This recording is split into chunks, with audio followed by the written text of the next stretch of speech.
नाज़िम वारिया वेझो ॻोठ रईस अब्दुल रहीम मीरानी चांडियो में मच कचहरी कोठाई वई, जंहिंमें सियासी, समाजी, सहाफ़ी ऐं ॿियनि मुआज़िज़ शख़्सियतनि शिरकत कई। तफ़सीलनि लाइ पेश आहे ज़ुल्फ़कार चांडियो जी ही रिपोर्ट।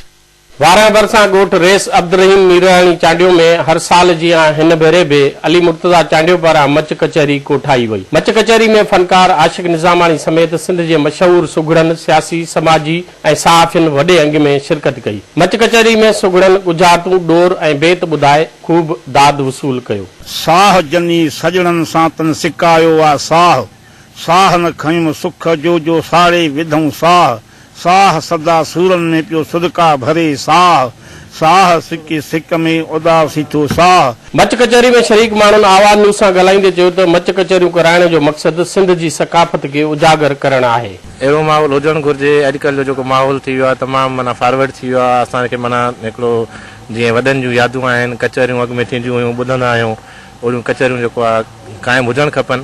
ऐं हे बि जेको आहे कचहरी उन माना हिकिड़ो जेको पुराणियूं असांजूं यादियूं आहिनि उन्हनि जो हिकिड़ो हिसो आहे। तमामु बहितरीनु माहौल आहे, तमामु जेको आहे सुठो माहौल आहे। अहिड़ियूं कचहरियूं थियणु खपनि ऐं दोस्तनि सभिनी खे परे घुरायो अथऊं त हिन में मिलाप थिए, कचहरियूं थियनि त कुर्ब थिए ऐं उनखे ॾुखे वक़्त में कमु अचूं। असांजा वालिद साहिबु अब्दुल रहीम चांडियो हर साल हिन शइ खे बरक़रार रखंदो वेंदो हुयो। अॼु असां वटि मौजूदु कोन आहे, पर ॼण मौजूदु आहे, कराची आहे, बाबा तबेसी न आहे। असां हर बाबे खां ॿुधंदा ईंदा हुआसीं बाबा हीअ मच कचहरियूं पुराणी सिंध जूं हिकिड़ियूं सकाफ़तूं आहिनि। असांजे वॾनि खां वठी करे रीतूं रस्मूं इहे सभु गॾिजी कंदे माना करे असां गॾिजी मल्हाईंदा आहियूं। पोइ काफ़ी असांजा दोस्त हूंदा आहिनि परे परे जा, उन्हनि खे घुराईंदा आहियूं, सभिनी खे हिते अची गॾु करे हिकिड़ो मेड़ाको ठाहे ऐं सिंध जी हिकिड़ी उजागर कंदा आहियूं। मच कचहरी जो जेको कॉन्सेप्ट आहे उहो पुराणो आहे, सदियुनि खां आहे ऐं बहितरीनु कम्यूनिकेशन जो हिकिड़ो ज़रियो हो।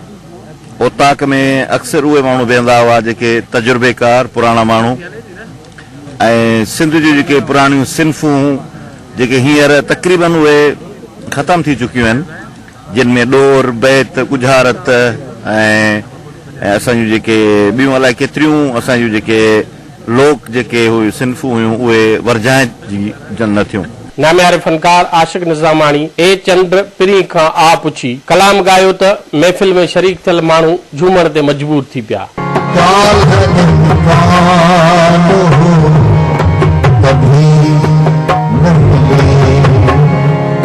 शहद